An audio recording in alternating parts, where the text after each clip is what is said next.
I'm a tall man. I'm 6'4". I can see over the shower curtain. And I saw my wife walk into the bathroom and she asked if I needed a towel. And she had this like weird grin on her face. And then she just looked at me, patted 1, 2, 3 on the counter, backed up, left the room, and then closed the door behind her. It was weird. And then I got out of the shower. I dried off and I got dressed. And then I came out and I looked around and I was like, wait a minute. My wife's been at work. I was the only one here.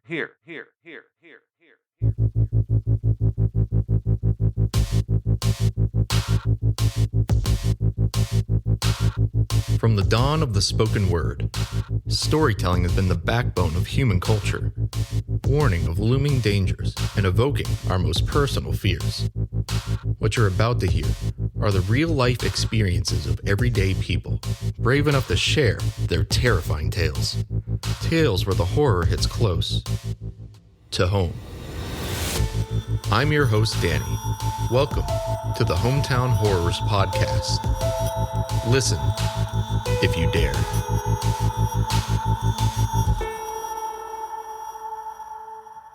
So on this episode of the Hometown Horrors Podcast, I've got John and Stephanie on of the Girthy Hogs Network. I've been scouting you guys to come on the show since it started. It's one of those interviews I've been wanting to have since episode 1. Yeah, we've been excited. I've listened to every episode you've put up. Yeah, likewise, too. I'm excited to come on here and tell our story to somebody that's not going to look at us like we're fucking insane. No, you're in good company here for sure. Gunnar was episode 3. He was kind of our bridge as friends. Yeah, without Gunnar, we wouldn't have ever met. Yeah. I don't think. And that was a weird thing, too, because I went to high school with so many different people, but I never really connected with them and became friends until after high school, during like the early 20s drinking years. Yeah, and you were always one of those people that like I wanted to be friends with, but I didn't know how to become friends with you. Likewise, yeah. And it was one of those things where the Gunnar was the perfect bridge where, even if we didn't know how to interact with each other, we were just going to be around each other enough to where eventually it was just going to happen no matter what. Exactly. And that was also the magic of that house, is bringing a bunch of different people together. Yes, the magic kitchen. Gunnar's magic playing kitchen. music, karaoke, singing Disturbed songs and like Garth Brooks. I don't know how many times I've sang Man or Animal by Audio Slave in his kitchen, but it has to number in the hundreds. So like you both have had weird experiences with the supernatural as kids. Yeah. So when I was a child, I actually lived in my grandmother's house. I would play in the basement, and many times I would just feel like there was a presence. And that's where it all started for me. There was a bathroom down there. And anytime I felt like, oh my God, I gotta go pee, I would just turn the lights off, run to the bathroom, because I felt like there was something there that was watching me. What is it with grandparents having their grandkids just play in the basement as the fun zone? Because that's like the third person I've known that. Well, that's like, yeah, we used to the play in the only basement. area they don't have antiques in.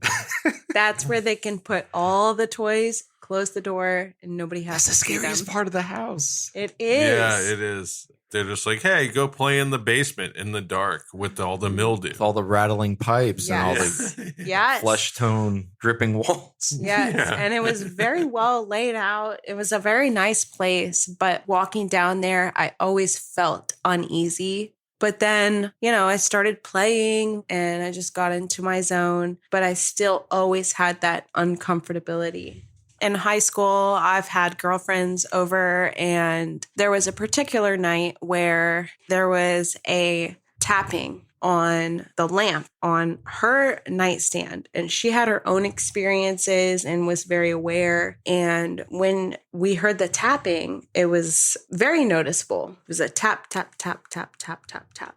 And later on into the evening, getting ready for bed, the bathroom was a double sink with individual light bulbs that went from one sink all the way down to the other. And there was a distinct tap from one light bulb all the way down to the other. That's so creepy. That's creepy.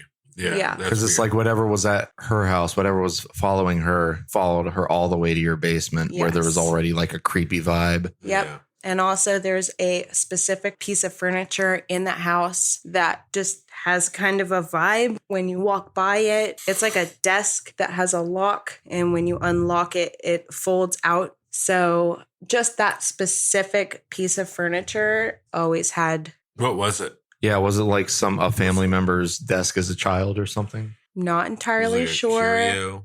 But there were a lot of antiques in that house, and that piece of furniture was one of those antiques. Yeah, because a lot of times, like when they say like after you break up with somebody, the items that you might have shared in the relationship that's now over will remind you of that person. Mm-hmm. So objects definitely carry energy, whether you know about it or not.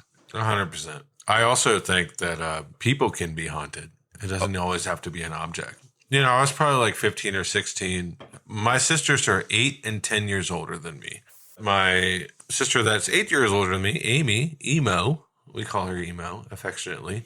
She was very into like Wicca and like seances and summoning demons and Ouija boards. And she did like homemade ones. She would like take cardboard and make them herself and do spells on them. And I would sit in with them and, you know, watch them do those. And I just kind of always took it with a grain of salt. I always thought it was just kind of a fun little game that they would play, like a little hobby. But there were a few like weird little things that would happen. Like there was a point where the next day after I participated in one of those Ouija boards with her and her friends, no matter what room I went in, I would hear 3 knocks on the window.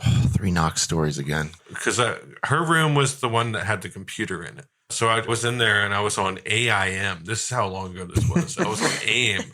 And I was looking at like fucking E-Bombs World and all that shit. Hell yeah. And fucking Joe Cartoon. And all I heard was bang, bang, bang on the window. So, you know, that kind of freaked me out. So I got up and I went in my room and I started listening to music, playing PlayStation. And then I heard bang, bang, bang on my window. I opened my shades and I looked out and there was nobody there. Because this was at the time where like people wanted to come hang out with me. They would just knock on my window. And then I went into our kitchen and the window for the kitchen was like a good 12 feet off the ground. But I was heating up some buffalo style chicken strips. And then while that microwave was going on, I heard bang, bang, bang on the window over the sink. And, you know, I didn't have any friends that were 12 feet tall. Yeah. Probably not a tree branch either, Yeah, right? I didn't have any friends that were 9 feet tall, even if they had a good wingspan. And those Tyson's chicken strips, you know, they weren't banging on the window. And I just left the house and I went down to my friend Josh and John's that lived 2 streets over. And I stayed there until I knew my parents were home. Legitimately freaked me out. But that was really the only time until we moved in here that I really, really got freaked out by something that wasn't natural. And you guys have some wild stories here. But I also just want to point out it was tapping things for both of you guys. Yeah, yeah. And I heard it a couple other times over the course of my sister doing all her weird Yeah, she's trying to get like a cute demon boyfriend. But I didn't really get involved with what she was doing. She probably has her own stories. Yeah, if something was like conjured or opened up, it attaches itself. It's like opening one of those like confetti letters, you know what I mean? Yeah. Like you're going to be trying to get that out. Yeah. And me being kind of nonchalant about it might have lent itself to kind of attaching. Yeah. Like you're not This taking, isn't you're not real, looking at me. whatever, I'm going to make my presence known. Yeah. The only other notable point was at my dad's old house. We had this end table that had like a heavy latch on it. It was one of those where like you had to actually put some force in. Yeah, an old piece of furniture. You got to kind of fight with it to get open. It wasn't like something that like the wind could blow and it would open. And we were just sitting there watching TV. My dad was playing old Whitesnake videos on. Did you hear that? Yeah, I heard that. Yeah. So here's the thing: we're actually recording inside of the allegedly haunted house, and already there are kind of weird. That was sounds kind of a happening strange just sound. off. It's like a washboard being rubbed on with a knife. Not Ghost, not a sponsor. Anyway, we were just sitting there, and then that cabinet just opened. It unlatched and then opened wide all the way. Yeah. So that was strange. And I will also add, in the house that I grew up in, my grandmother's house, not only I, but also my sisters have had experiences where there's been feelings of people sitting on the edge of the bed and Yeah, I've had that happen here. occasional whispers. And what makes this area so creepy is that this used to be a retirement community, right? Yes. So for a long time, it was just people at the end of their lives living here. potentially dying in these houses. And then I guess Yes. at some point it was bought and opened up into just regular apartment complexes. Yeah. There's still a street in our neighborhood called Retirement Lane. Lane. And not very long ago, there was a fire, a very bad fire. A woman and her believe- 10-year-old son died in a fire literally like maybe 6 months ago. Essentially, from the moment we moved in, there was just some weird vibes. And I didn't quite understand it because it's just an apartment. Like, it's not like an old, creepy house. You know, you drive past a house and you look at it and you're like, I bet that place is haunted. I walked in here earlier today, 2 dogs, 2 cats, 3 kids. Mm-hmm. It's like its own ecosystem. It was Yeah. very warm and fun and bubbly, and everything's moving, but everything's jiving with each other. Yes. Yeah, but I don't know. I think that it's often the places that you least expect to be haunted that are actually haunted. Whatever's here, I don't think it's attached to the apartment itself. I think it's attached to the property that it's on. Yeah. And when everything started, it started with us. And then went to the kids. We didn't even acknowledge it to each other until the children. Started saying Acknowledged it things. to And that's us. when we were like, hey, this has been happening to me. Has this been happening to you? I'm like, yeah, hey, yep. Yeah, when we first moved in, I would notice like shadows out of the corner of my eye or like just a general sense of uneasiness, especially in the bathroom, our bedroom, and then in the living room. For me, it was a mix. It was like if we were here together or if I was here alone, there were where always the times hair where. would stand up. Yes, Yeah. exactly. I remember the specific moment where we realized that something wasn't right. My wife, Steph, was taking a shower, and Luke and April, our stepkids, well, her kids, but my stepkids, they were not here. But I was playing ball with Addie, and her bedroom is in the hallway on the left-hand side. And, I was just like sitting in the doorway, and I was just like throwing the ball up the hallway. And then she would go run and get it and bring it back. It was like playing catch, but it was with a toddler. We did that for a few rounds, and then I threw the ball, and it bounced off the doorway into our room. And she ran in there, and then she didn't grab the ball. She came running back, screaming and crying, and crawled into my lap, shivering, freaked out, like scared. I tried to calm her down. I was like, what's the matter, baby? What's the matter? What's wrong? And she said she went into our room, and then there was a man in the corner, a mean man in the corner. And then about that time, Steph got out of the shower and she came out of the hallway, and I was like, hey, babe, I got to tell you something. How old was she when this happened? She was about 2.5. But she's never been that kind of kid. After we saged, it was different. But she was never one that was like afraid of the dark. She's a brave kid.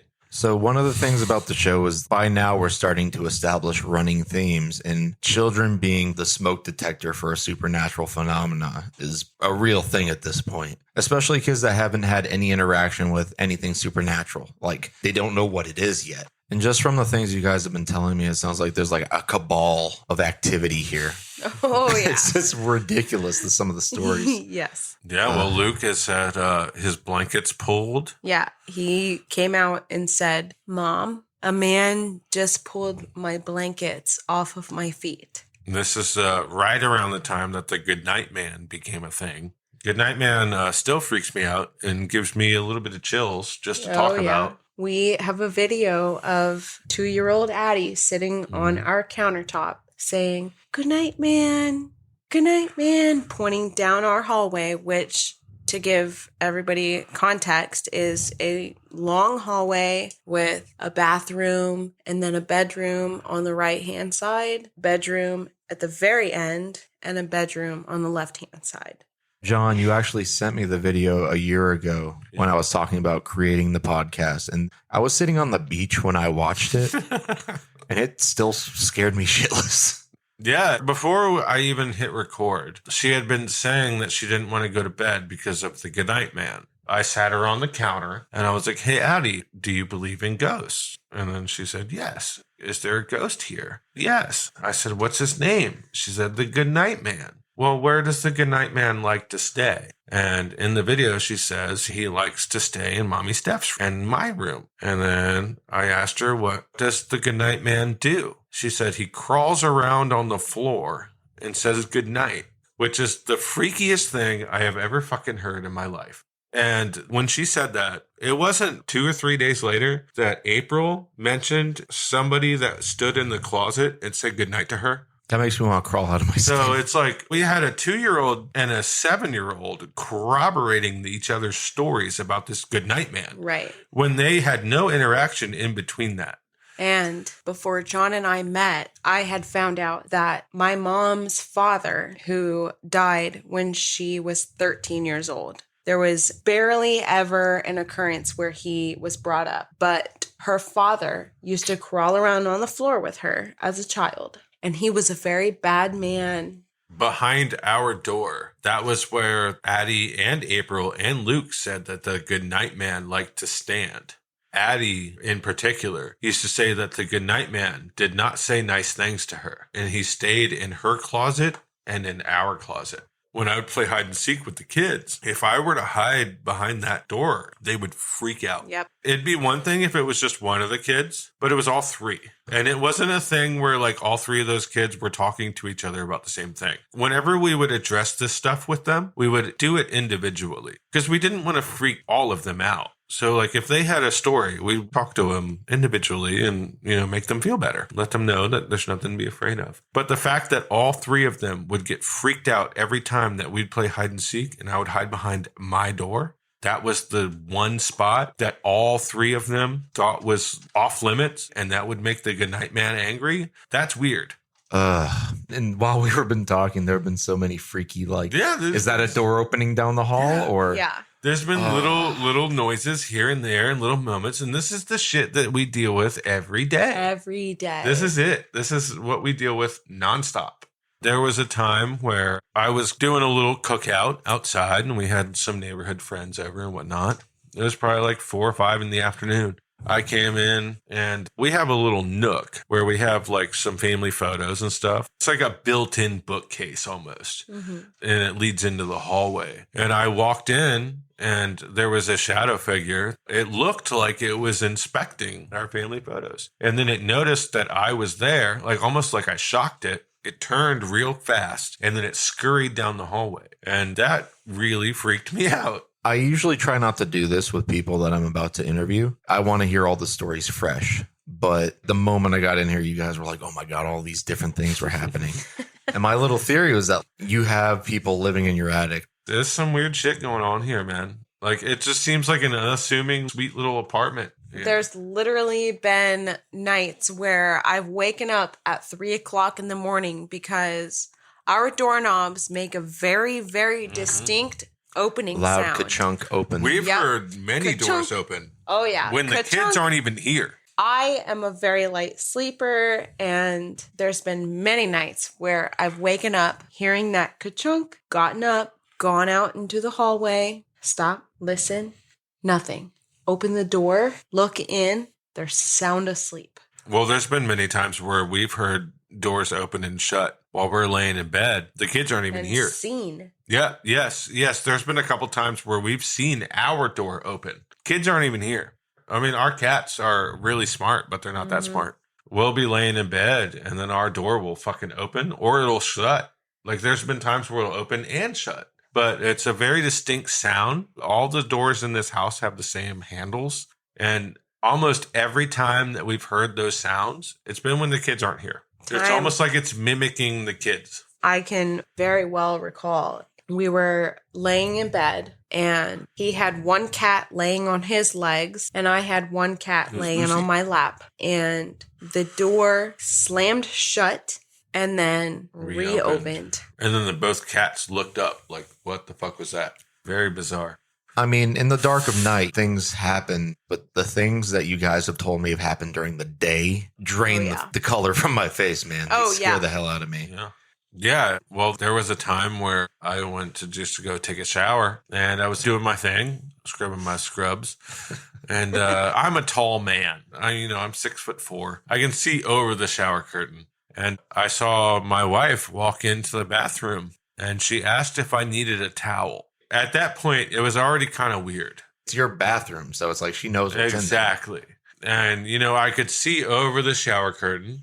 So I kind of got on my tippy toes and I was kind of looking over. And she had this like weird grin on her face. Like it still gives me chills just to talk about it. And then she said, "Do you need a towel?" And I said, "No, babe, I'm good. I have one." And then she just looked at me, patted 1, 2, 3 on the counter, backed up, left the room, and then closed the door behind her.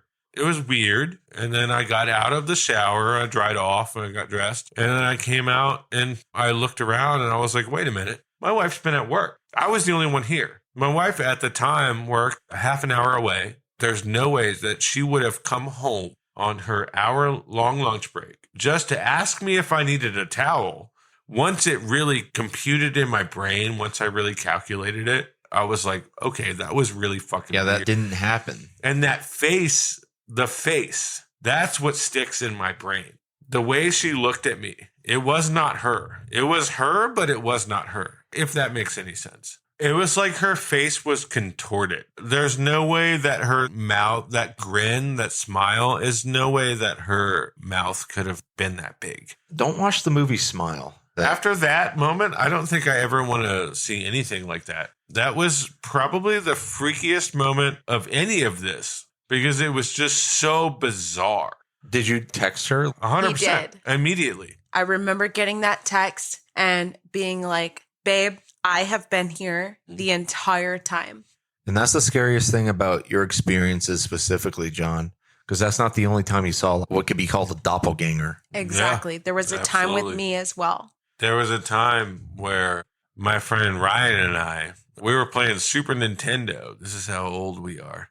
It was an upstairs room. This was a very haunted house. I would love if you could do an episode there. But you know those like bead, instead of a door, You had it's those just like beads. Yeah, very hippy dippy kind of. But we were playing Super Nintendo. It was like a little game room almost.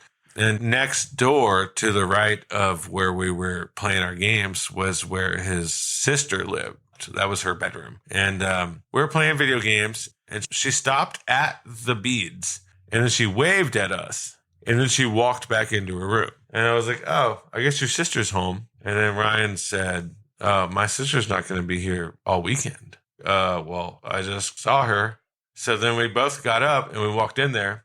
Her room was dead silent. Lights were off. There was nobody in there. And then we went downstairs and we asked his mom. And she corroborated it, said, yeah, Jesus Melissa Christ. is not going to be here all weekend. What are you Oof. talking about? If anything, that was a strange house. I didn't have anything particularly weird happen there, but I did get some weird vibes there.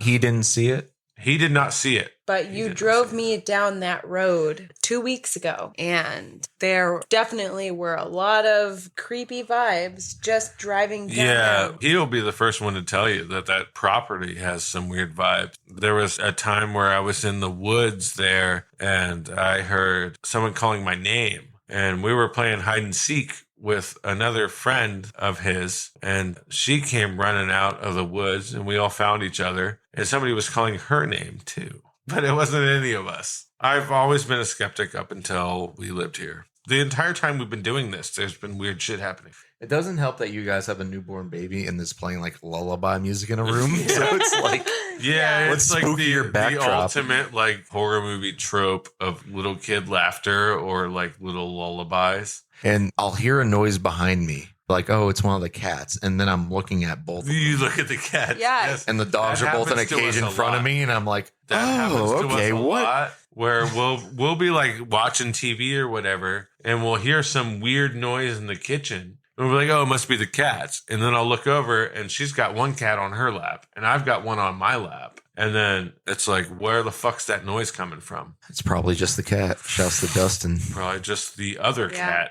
The other cat that The we other don't have. cat. Yeah, the other cat that we don't have. So it would be one thing if you were the only person seeing duplicates, but Well, Luke has seen duplicates too. Luke has seen a doppel of his mom up and down the hallway. He's also seen me. The hallway is a hot spot because there's been other times where the dogs will park their big stinky dog butts right in the hallway and they will just stare. And it's just weird. It's not like them. and when you told me the story of like me not knowing all of the details, I thought, oh, retirement community. I might have been a life alert situation where somebody fell, couldn't get up, and was crawling for their life. That very well could be it, but it also could be any number of things. It's very weird that the kids all corroborated the same kind of story of where the Goodnight Man liked to stay. And I mean, like kids do talk. Maybe it was something they talked about and shared with each other. Yeah, there's that. But initially, they all had their own versions of the Goodnight Man, and they all matched up pretty well with each other. We talked to them all individually about it because, we didn't want to believe this stuff. Mm-hmm. It was just once all of them started telling essentially the same story, and then I started seeing things, and my wife started seeing things, and then we started seeing things together. That's when it hit home. I was like, okay, something's not right here. I want to make our kids feel better. I'm never going to tell them that, like, oh, yeah, there's a ghost in your fucking closet. Yeah. Don't go to bed. That's not a good Don't close idea. your eyes. Yeah, no, I'm never going to do that. But it's just very strange that all three kids had similar accounts, and none of them had any sort of contact as far as telling each other those stories. And then the Doppler stuff, I've seen her so many times. Yeah, and I've seen you. Just going about her business. It's not even weird stuff. It's not even creepy stuff. Yeah, so there was a night where I fell asleep on the couch and John had his daughter in our bed and I was pregnant and I needed the sleep. So I just went to the couch and I woke up at 5 o'clock in the morning and I saw John standing at the foot of the couch, and our couch pulls out to a full bed. And I saw him standing there staring at the TV. And I didn't think too much of it, but I did get up and I looked around and I went back to bed. I was like, okay, maybe the TV was still on. Maybe he just turned it off and he went back to bed. In the morning, I asked him, and he said, I wasn't awake at 5 o'clock in the morning. I was in bed with our toddler. That was wild to me because when I saw that figure, it was him. Yeah. It was my husband standing there, and I can't explain it any other way. Well, it also happened to you when I was cooking dinner. Yes, You saw me walk over and stand next to you while I was in the kitchen the entire time. Yeah, I was sitting on the couch watching TV, and you walked up to about the middle of our living room. And normally when you walk up there, I will turn around and like pucker up for a kiss or like reach my hands up for a Because hug very, or very something. rarely are we in the same room where we don't acknowledge each other. Exactly. So when I acknowledged that you're there, I turned around and there was nobody there. But I heard your flip-flops across the floor. Yeah, it definitely was not me. I was cooking dinner the entire time. You asked me what I wanted. That's when we realized that, hey, you just saw something that wasn't there because I had been over here in this area doing my damn thing. Yeah. And the thing that's so concerning to me is that it's not something that would stand out as horrifying. Like it's wearing the face of the thing that very would get your strange. attention the It's fastest. very strange. Mm-hmm. And there's been countless times where the kids swear up and down that they saw us do something or say something when we know we did not say that or we did not do that. What kind of things would they say that they've heard from you guys? Well, there's been several times where Luke will come up the hallway and be like, where's mom? And I'm like, oh, she went to the store. And I'm like, well, she just went in her room. What are you talking about? Like, So- she left 20 minutes ago. We just heard a knock behind us. Yep. That's a Sure thing. did. There was certainly a knock. As soon as we started talking about that, there's been several times where Addie will come frantically into our room in the middle of the night because she's afraid to stay in her room. We'll ask her why she's afraid, and she'll just say, because Daddy. It doesn't make any sense. She went to Daddy. Yeah, she went to Yeah, Daddy. that's you. She went to Daddy to sleep with Daddy, but she's afraid of Daddy. It's not because comma Daddy. It's because Daddy. Yeah, exactly. Like Yeah. this whole Doppler thing is kind of freaky. If whatever's in here can mimic what any of us look like, that's quite frightening. Yeah. At that point, it can kind of manipulate anything. It's also that, like, you guys have a lot going on. You have a very busy household. You guys are probably tired all the time. Yeah, yeah.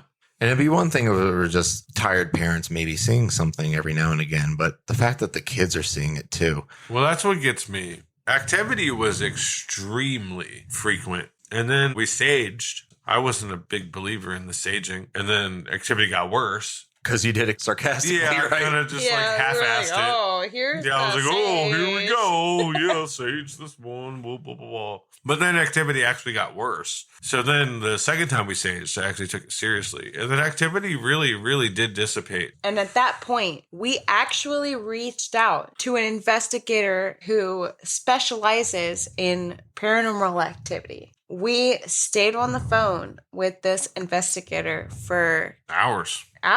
and he was the one that encouraged us to sage the right way. And then activity was very, very calm for several months. But recently it started to pick back up. Not entirely. We More. did get rid of the negative entity that we had. But there's still something hanging around. Yeah. But You guys have talked about having items disappear and reappear in places too. yes. And not just us, Yeah, but we our had neighbors. quite a few items disappear and then reappear in very obvious spots where there's no way we wouldn't have looked there. The same exact. And also disappearing not just our objects. next door neighbors, but neighbors in the same complex. Guitar picks and shoes, and my wallet disappeared for a couple days at one point, and then it reappeared on top of the microwave. Like, there's no way I wouldn't have looked there. Weird little things like that where, like, you can't exactly chalk it up to the paranormal because it could have been anything. Maybe I did lose my wallet and I never looked at the fucking microwave. It's just a little bit too weird to be a coincidence. Yeah. But I'll never be one to chalk everything up to the paranormal. Like, maybe I am just an idiot and I just fucking didn't look at the microwave. But my wife asking if I needed a towel, that's fucking weird. and That's creepy. terrifying. It's scary. Or like the fucking shadow figure that fucking scurried down the hallway. Like, that's just strange. So Very option strange. A, you're just tired. Busy house, crazy things happen every now and again when you're sleepy. Option B, you got gremlins. Subterranean in the attic, you never know. Or option C, it's ghosts. Maybe there's some split in the timeline from when your sister used to mess with the Ouija board. In a Who's to perfect say? world, it's a mixture of all three. A perfectly imperfect world. Because I would love to make out with some of those little gremlins. All right. They're so toned, so tight. Yeah. Those big old blue eyes. Pointy ears. They wear those nice little pointy hats. Yeah. And they're a nice good 4 to 5 feet And they tall. wear jorts. Jorts. Corduroy jorts. Yeah. And then their wallet chains just dragging on the ground. Oh, yeah. Ooh, Oh, yeah. Don't get me Ooh, started baby, on the baby, wallet baby. chains. So I think we got it, you guys. I think we did. You got anything else you guys want to say before we wrap on up? We love you so much. You are one of the girthy hogs. Yeah, you're one of the girthiest. I want one of the shirts. You're please. one of the girthiest people I've ever met. And yeah, it's an honor to be on your show. Thank you. It really is. Thank you. This has been a lot of fun. Yeah. Oh, before we go, talk about that thing you heard under your bed. Oh, yes. my God. Oh, that's a good story to leave. Yeah, okay. We'll close on this one. This was before Olivia was even born. She was at work. The kids were at school. There was no baby, and my Addie was at her mom's. And I was just fucking laying in bed, and I heard from under my fucking bed. Do you look? Do you just piss yourself? Well, I laid there, eyes opened, obviously, and I just chalked it up to like, oh, maybe I was like falling asleep. Maybe I was like almost dreaming or something. And then it kept happening. I kept hearing the giggling for like a good 10 minutes. It was so fucking weird that I didn't want to get up out of bed. I didn't want to risk jumping out of bed Getting and gripped having by, like, a whatever's little under the child bed hand. grab my legs and pull me under. I don't know why children's giggling is so creepy, but when there's no children around, it is fucking horrifying. I experienced the same thing, and I didn't even tell you about this. Did? Yes. Oh, this was recent. When I heard it, it was about a year ago. The other day, I was getting ready for work, and I heard a giggling. It's like a... Okay, that's fucking weird. I don't like it. It was like a fluttering. It was like a fluttering almost. Yeah. And the baby was still asleep. The kids were out here watching TV, Mm-hmm. and it was just weird. Yeah. When it happened to me, my head was down like that on the bed. And I heard those giggles like they were in my own fucking head. That's how close they sounded. And Like they're vibrating from beneath the bed. yes, Up. exactly. Yes. What's under your bed? I don't know, man. But I have Catch it, also maybe? experienced pounding from under my pillow. Yeah, well, I've experienced pounding from on top of your pillow, and I like it. Hey. Hey. Got the hogs, baby. I would sage again if I had any professional advice to give. I think we should just provoke it until it fucking hurts one of us. And then you'll know. John, Steph, thank you 1,000,000% for coming on the show. Thank Of you so much course. for having us. Yeah. And It's been an unfortunately, honor. I don't think this will be the last time you guys are on here. No. I think there may be some more. Well, I wouldn't say unfortunately. Jesus. Well, no, it's fun to do this, but at the same No, time, it's you're going to get the wood No, scared out of yeah, you. yeah. Just during this, we've actually heard a lot of shit behind us. Yeah. Little clicks and knocks and, crashing. So The pot's I don't been think this stirred. will be the last time we're on here. And then we'll do with some other collaborations and stuff. But thank Yeah. you so much for having us on. It's Absolutely. been an honor. I love what you're doing here, and I support you all the way. Yeah. Likewise. Take it easy. We'll see you later, folks. Now those were some frightfully fun stories. Howdy everybody, it's me, your host Danny, and I wanted to let you in on something special. You might have noticed that when I introduce the show, I say we are the Hometown Horrors Podcast. That's because there will always be at least 3 people in each episode. Me, the person who wants to hear a good story, the guest, the teller of a good story, and you, the listener, that takes that story and carries it with you out into the world. And we make up a special kind of trinity. We are the Hometown Horrors Podcast.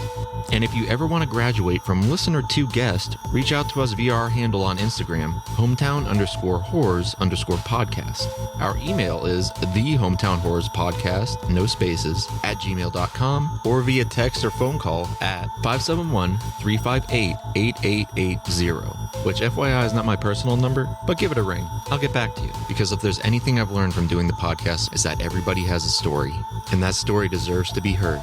On your number one source for the most spine-tingling, gut-wrenching, insomnia-inducing stories around, the Hometown Horrors Podcast.